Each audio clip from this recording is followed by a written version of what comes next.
welcome back to Book Banter. Today we're speaking with Jen Craven. Jen writes stories where one decision changes everything.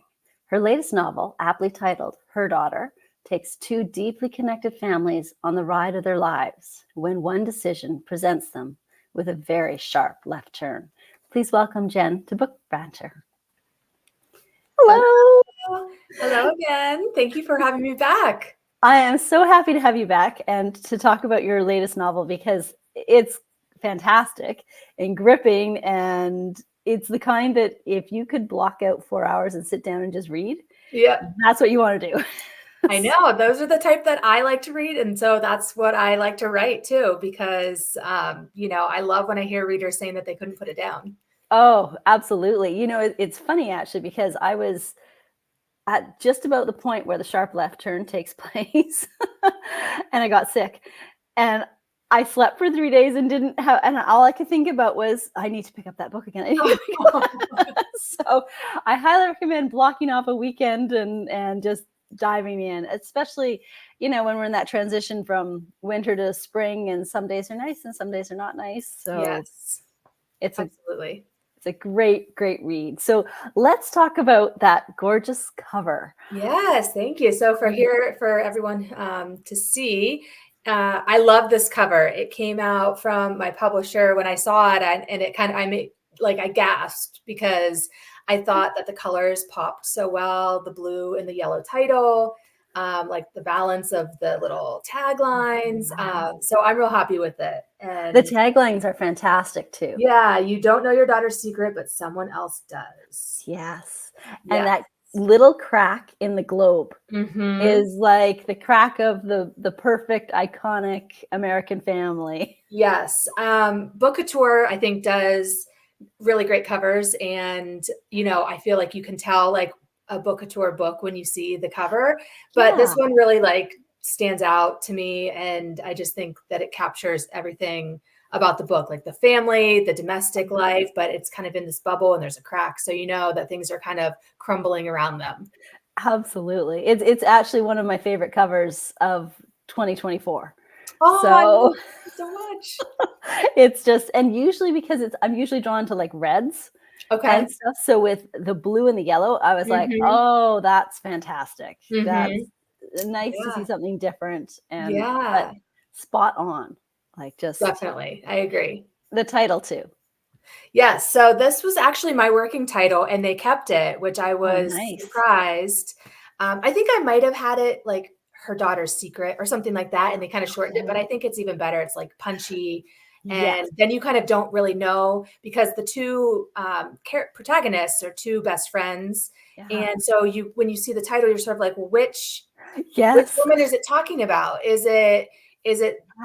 Are you talking about the woman, whose daughter it really is? Or are you talking about like the friend who it's like a daughter figure? So it can kind of go both ways. That was exactly it. And then there's a double meaning. Yes, exactly. Go further. Yeah. So that was brilliant. It's so well done. So good job, Book Couture. Whoever the cover designer was, they did a fantastic job. Emma Graves did the cover, and she's worked with a lot of publishers. She's done like Big Fives and everything. So yes, bravo to her. No kidding. Like, I'm going to go search her and look at all the covers if she has something like on Instagram or something. That's awesome. Oh, I love it. So good. So can you tell us a little bit about Her Daughter? What sparked the idea? Because that's, Yeah. So like you said in the intro, I'm always writing about things where there's like an impossible choice to be made or some sort of ethical dilemma. And so I had the idea of two best friends and really kind of where that line is drawn of, how much do you tell? And do you keep a secret from your best friend, or do you share everything? And what if it's like a big, big secret? And what if it affects like that person's family? And so I just, really wanted to explore the idea of female friendship and really the destruction that can come from secrets. Absolutely. And it was so well done, because you can relate to those characters and being in that position of, there is, and it kind of highlights too, there is a danger in being so close with somebody outside of your nuclear family, and a danger in the sense that it's not really a danger, but it still could threaten your family if there's Right, a dynamic. right. Yeah, and I also really love the theme of jealousy, which is maybe I shouldn't say I love it because it's not a good thing to love, but I liked exploring it, Yeah, as I was writing the book because I feel like it's such a human, it is. emotion Yeah. that, even your best friend, you can have little Mhm. moments of jealousy or envy, Yes. and it's hard to kind of like work through those and, keep the friendship intact. So I wanted to kind of Yeah. explore that too. And I think you did a really good job of doing that because it allowed the humanness to come through. Right. That it may not be a trait that we like about ourselves, but there's, that little nugget of, oh, that person's traveling, lucky them. They must have a really nice life or whatever it is, even though Yeah. that person has, you know, slogged through work for the last 6 months and this is the first Right. time they've taken a breather. So Yep, and in this story, it's really it's a lot of financial driven, so the one friend, is in maybe a higher financial bracket with her and her husband, and just their careers have higher salaries, that type of thing, yeah, versus maybe more of a middle income family, and just kind of like I thought that was really interesting yeah, to kind of put the 2 together. They've been best friends since college, but then their lives, they're parallel, but then they kind of, yeah, drift a little bit in certain yep. areas, and how do you retain that friendship when you've got those little moments of jealousy? You have to work at it. Like it's Hmm. like any relationship, it takes effort and time and Yes. understanding and dialogue and Yeah. open communication but they're also when you have especially two female friends and they've both got families of their own, there is there's still a bit of there becomes a boundary that wasn't there before because now you have your nuclear families goings on and discussions and things that you might not want public and Hmm. you, it automatically creates a little bit of a wall between that friendship just Right. for the sake Sure. of life. Yeah. And this isn't really a spoiler, but one of the character arcs is definitely that idea of, the grass isn't always greener on the other side. Yeah.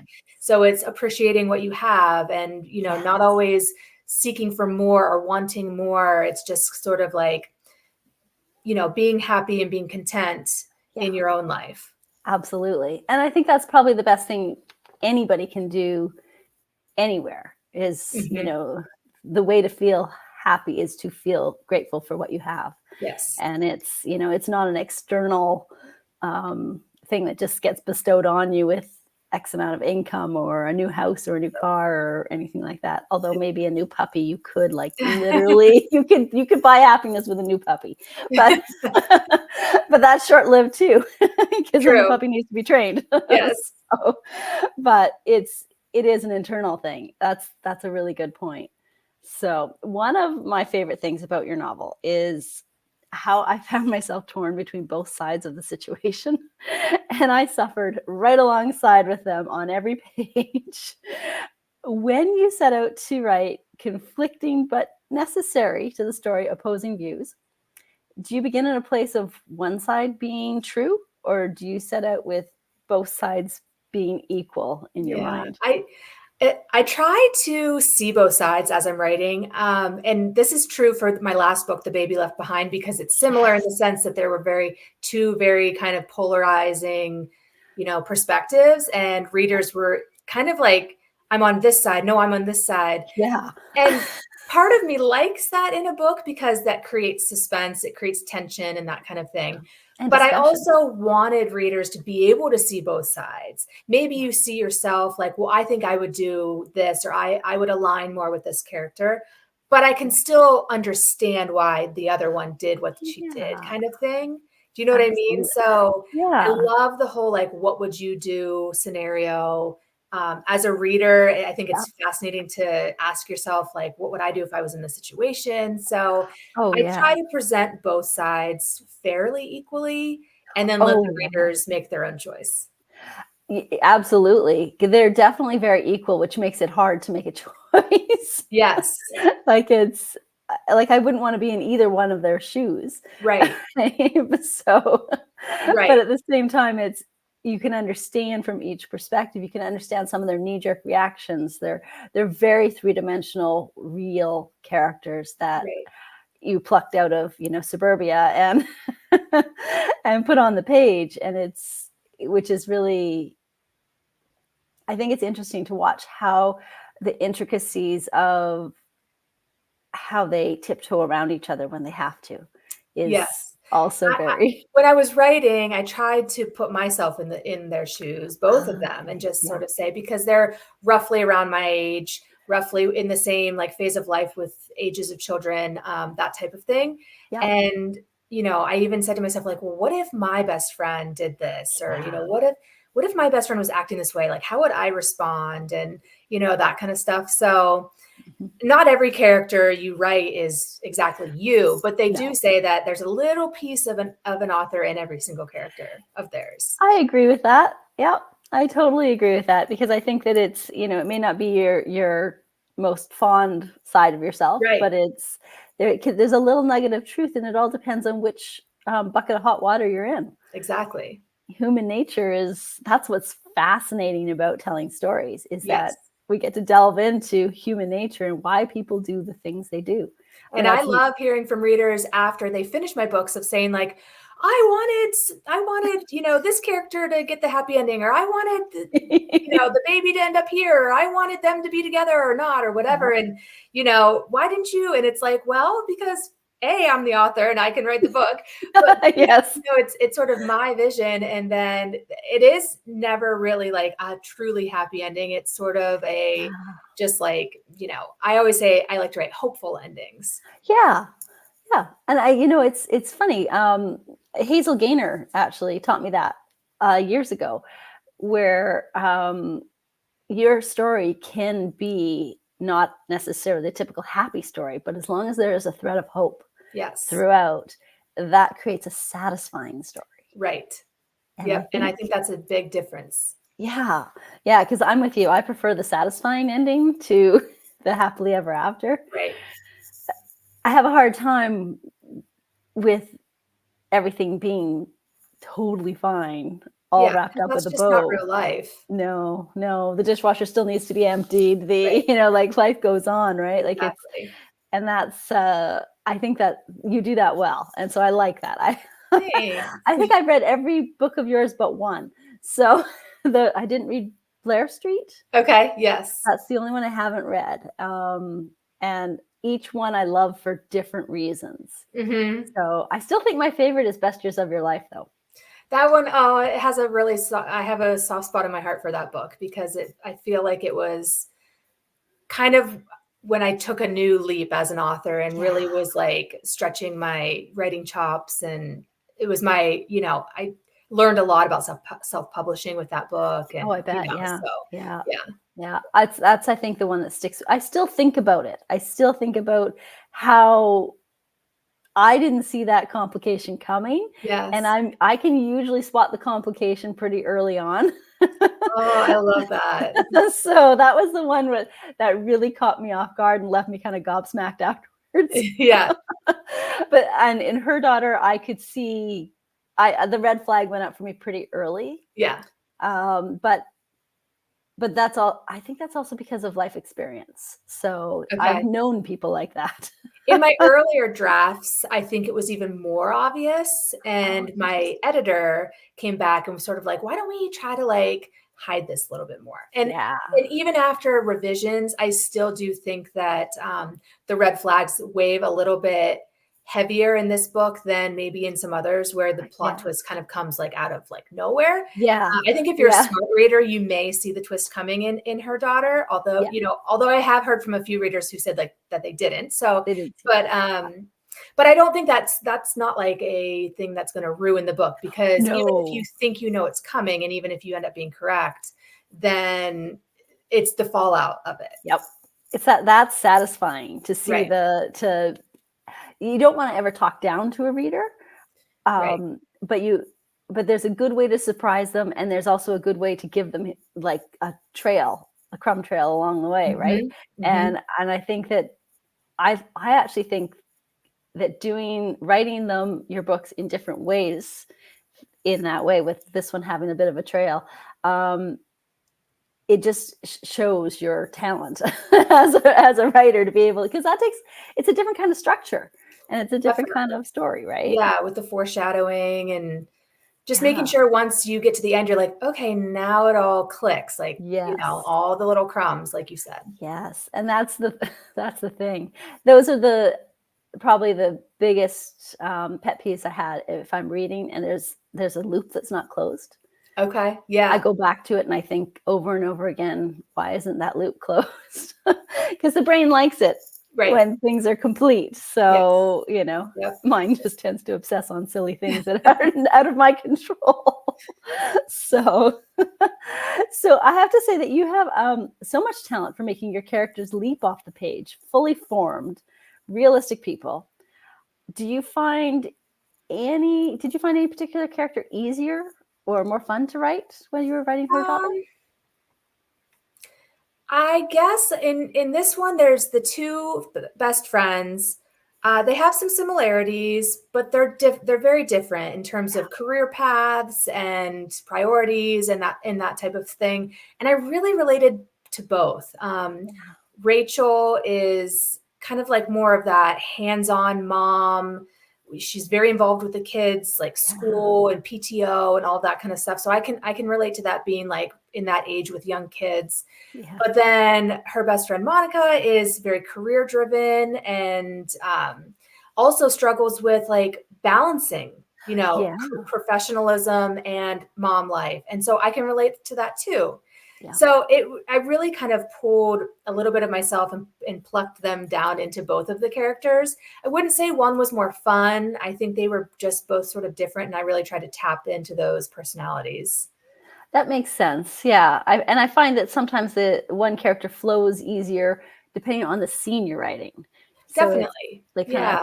take And then turns. there's the third character in this book is Rachel's daughter, Chloe. Yeah. And so I really enjoy writing these older teens.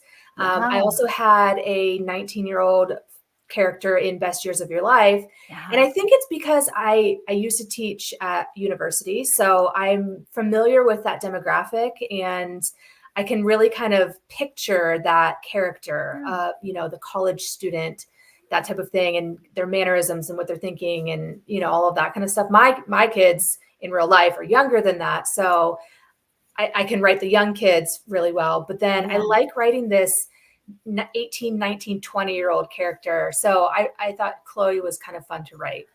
That makes sense because you know their pressures and their stresses. Yes. And Which in is both of helpful. these books, that college age character is making poor decisions. Yeah. And I think, didn't we all? well, it's so funny. I was just about to say, I was kind of like a goody goody a little bit. And so I was like a pretty like straight laced student, was dating like the same guy the whole, you know what I mean? And Yeah. didn't really get into trouble and all of that. So I think maybe I'm like living out my college years through these college aged characters that I'm writing. The dark side of Jen. Yes, yes. I'm putting them in all of the sketchy situations, making poor choices because that's not how I was. Right. Well, I was married at 21, so Oh, wow. Okay. not by choice. not we didn't have a child until I was 27. So but it was, yeah, so my college experience was very different as well. It was like, fitting it in amongst everything else, work, life, and all of that. So I understand what you're saying. There is that draw to sort of live vicariously Yes. that life. Yes. And be at arm's length so you don't actually have to feel it. Exactly. Right? Exactly. Because, nobody wants to feel some of that stuff that they've got going on. There's a lot of pressures. I don't necessarily want to be a teenager in this time of the world. It's challenging, and I just think it keeps getting more challenging. So, yeah. But I like it because I think it actually opens your readership, because you can draw in those 20-something readers who resonate with Chloe's character.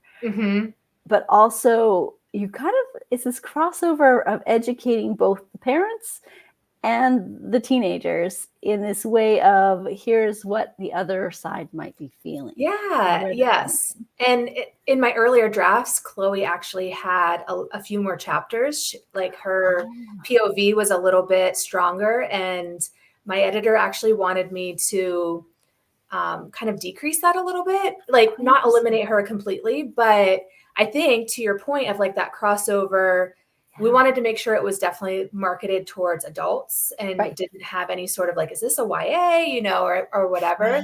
Right. So I did. So a few of the scenes that I had originally written in Chloe's POV, I rewrote from one of the adults' eyes. Oh, So the scene is interesting. still there. The scene is still there. The chapter is still there, but it's just from a different perspective. Oh, that's kind of cool. Yeah, and it That was actually kind of fun. Like at first, as a writer, as an author, you go, you ah, hate getting you hate getting that feedback from an editor, like, oh, like more revisions, like, oh my gosh, yes. what? But it wasn't as daunting because I'm like, okay, it's still there. I just have to think about from the other person. And so it That was kind of fun actually. and that would be a fantastic reader giveaway is Ooh. those scenes from Chloe's perspective. Oh, that's a great idea. Because I would be like, I'll take that, please. I would like to read Yeah, that because I think that it builds the story, but it also draws in a completely different demographic of readers. that's a really great So idea. we'll talk about that after. Yeah, I'm already like my mind's already I'm going. like, I'm like, yeah, there's a way to do this. That'd be cool. That's awesome. And the story is centered around friendship, which is fantastic. I think that's a really great topic to center a story on. There's lots of give and take, and even the opportunity for them to just say, cut their losses and walk away from it all. But you chose to take the path less traveled in a partial reconciliation. And was that an easy decision to make? The ending of this book it took me a little bit to figure out how it was going to end because I knew that I didn't want them to walk away from each other. I didn't want it to be Yeah. like at the end of that movie with Jennifer Aniston, The Breakup. Like it's an older movie, but Oh, do you remember like what I remember vaguely. watching it and being like, oh, well, they're definitely going to stay together. And then they're not. And you're like, wait, what? And they go their separate ways. I didn't want it to be like that. But I also didn't want Yeah. it to be this happily ever after. Like, oh, all Yeah. these crazy, like very serious, traumatic things have happened in our friendship. And oh, but who cares? Like, we're Yeah. still best friends. Like, no, Yeah. that can't Nope. happen either. So it took me some work to figure out how I was going to balance that and, worked on it with my editor and threw around some ideas. A few of my betas gave me some great suggestions of, Nice. how it might work. And so I'm happy with how it ended. And like I Yeah. said earlier, it's a hopeful ending. It's an ending where you are thinking to yourself like, okay, these two are going to continue to work on their Yes. relationship and things aren't perfect right now, but maybe they can create some sort of new normal Yeah. and move forward. And I think that's actually a very realistic, a very appropriate. Anytime something big happens in a friendship, whether it's just in one person's life or to the friendship itself, a new normal has to be created. Right. There's somebody has shifted dramatically, and so now you've got to re-navigate those waters, and Yep. it makes sense. I think it's a really satisfying ending, and I think that it would have been challenging to make it real, make it feel real, and you did that really well. Oh, So good. I'm glad. I Yeah. was like, yeah, I can totally see that where I was things are a little uncomfortable. Right. And I was just actually on the phone with my mother-in-law this morning, and she had finished the book last night and said that last scene, the last chapter, she was like, it was like my favorite chapter of anything you've ever written. And so, Oh, yes, that was very sweet and touching. And that's so lovely. to me, that said like, okay, I must have succeeded in You did. finding that balance. Absolutely. I would agree. I would think even if actually I don't think this anybody could DNF this actually because there's just no way. Things are happening too quickly to put it down. So I think it's you definitely have pulled the reader through all the way. And then that ending just cements that, life can be hard, but we can do hard things. Right. Yep. And I And think it even ends something like there's storms, but there's also rainbows, which sounds like cliche, but it is so true, It is. and choosing Yeah. to kind of see the good things and working through the hard Oh, ones. absolutely. Because it is a choice. Yes. Yeah. It's always a choice. And it's, we wouldn't ever know what a rainbow was unless we had the storm. So, True. there's always a silver lining, but it's sometimes you have to dig a little Yeah. to find it. So that makes complete sense to me. I think it was fantastic that way. I loved it. I'm not traditionally a fast reader. I'm a very average reader, except for when I read your books. I like just speed right through them. So that's huge. Thank you. So I'm like, yeah, I'm reading. Don't talk Yeah. to me. So it's fantastic that way. I look forward to yours. So that sharp left turn in the story is a doozy. I don't want to give anything away, but I have to ask, was that just like super fun to write? Yes, it was very fun to write because, like I said, I love writing these like scandalous storylines because my life in reality is like pretty average, pretty boring, like just Okay. happy boring, right? Yeah, I yeah. love like the escapism of writing these scandals and bad choices and all that kind of stuff. So yes, it was a doozy. I love like ending a chapter on a cliffhanger Yeah. where you're like, Yeah. what? Yeah. And then you got to keep reading. You do at 3 a.m. Yep. Yep, very fun. That's awesome. Because as soon as I read that, I was like, oh, this had to have been fun. Yeah, Because let's just shock everybody. And then, life happens. We don't have time to deal with this shock. So, right. and it's but that's also very realistic too, because often when something big happens, we all kind of pull back ourselves and do the mundane, the things that need doing before we can delve back into the reality Mhm. of it. Yep, So yep. that was very, very poignant actually, because that's very true to life.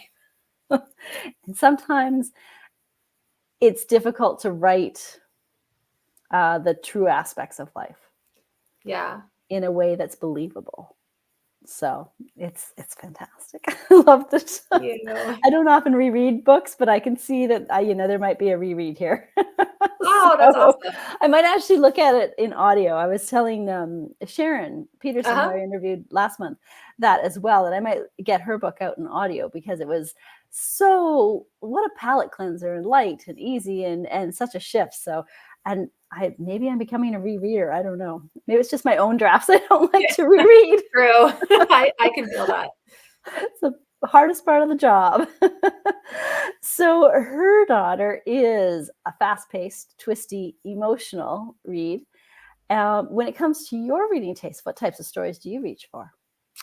I do read a lot of the same type of thing that I write. I like the fast pace. I'm usually a pretty plot driven reader.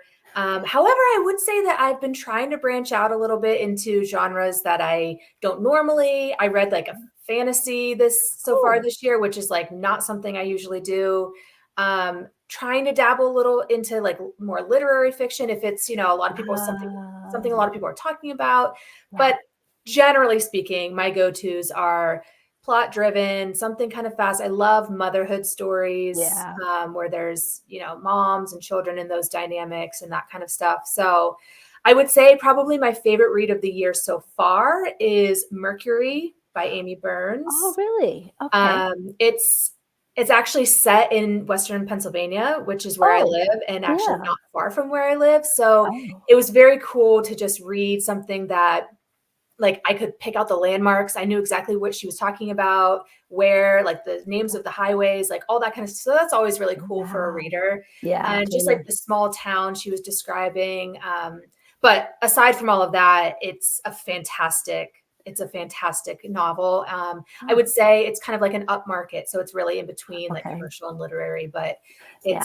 it's really well done. So I highly recommend that one. Okay, that's cool. And what is it about It besides? is a roofing family. So this blue collar family of roofers, and then there's sort of like a mystery involved, and there's just like family dynamics, very like family dynamics. So if you like that kind of I stuff, do. and Yeah.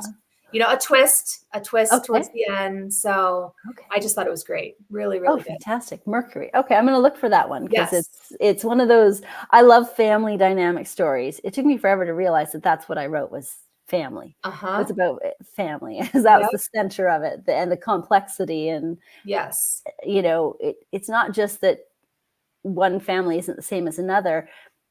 The same family isn't the same within itself year Mhm. over year.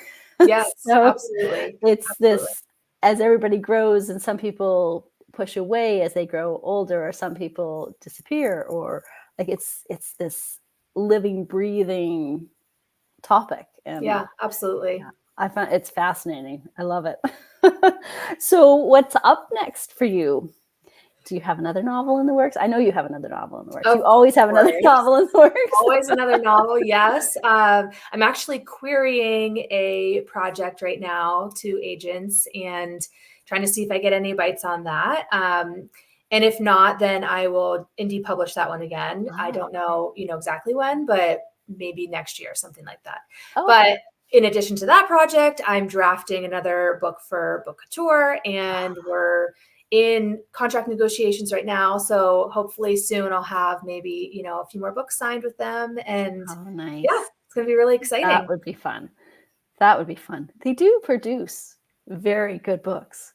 Yep, great Like they, books, and their packaging is amazing with yeah, the ebook, paperback, audio all at the same time, covers. yes, Yes, it's been a great experience. yeah. And I love how they have a lot of diversity as well. They They have like do. sections of, Yep. which is nice. And it's interesting. But if I look at a book and I'm somewhat interested in it, and I see it's book couture, I don't hesitate because I know that Yeah. it's going to be edited well. I know that it's going Very. Oh my to. gosh, we do a lot of editing, a lot of rounds of editing, which is great because they're very thorough, and Oh, their copy people are like hawks. They catch things that isn't are that just, awesome? Because it's there's so amazing. many like typos, like they are Oh, yeah. bane of my Yep. Oh, yeah. existence. 15 people can read the same thing and pick out different typos and I'm then still make amazed. them. Every single time I'm amazed, just like, oh my gosh. So I credit those people very highly. It's amazing. It's good to have a good team behind you, that's for sure. Absolutely. So you've already told us that we should read Mercury. Is there another book you would recommend? Let's see. I really loved this other one it's more on the literary end, which is unusual for me, but it's called Poor Dear. And I Oh, can't remember the author. I think it's Claire something. But okay. it's a short book. It's actually pretty small, but it's the most unique story. It's like hard to even describe. Centers around sort of this tragedy that happens right at the beginning of a young girl, like a 3-4 year old, and how Oh. she in her mind processes that. Ooh, So I it's get kind of like chills with told that. from a child's perspective in a lot of ways. And I found it fascinating. That So is cool. very kind of quirky, unique, and literary, but I loved it. Oh, isn't that neat? Oh, that's a good recommendation. I love stories that are told from a child's perspective, but then the perspective changes as the Yes. child grows and Yes. becomes more familiar with, or has more information and different perspectives and You'd stuff. probably like this one then. Okay. And I like I will said, check it's that not out. very long. So, I mean, I think it's only like 250 pages or Oh, maybe wow. Okay. less. So, yeah. Okay. Quick read. Yep. Relatively. Yes. That's awesome. Oh, this went super fast. Very. I love chatting with you, and I love reading your novels. And everybody should run out and grab Her Daughter, because not just for the cover that is stunning, but the words within the cover. Yay. Fantastic, and I highly recommend it. Fantastic novel. Thank you so much. Well done. Thank you for joining us today, Jen. Yes. See you all soon. Bye.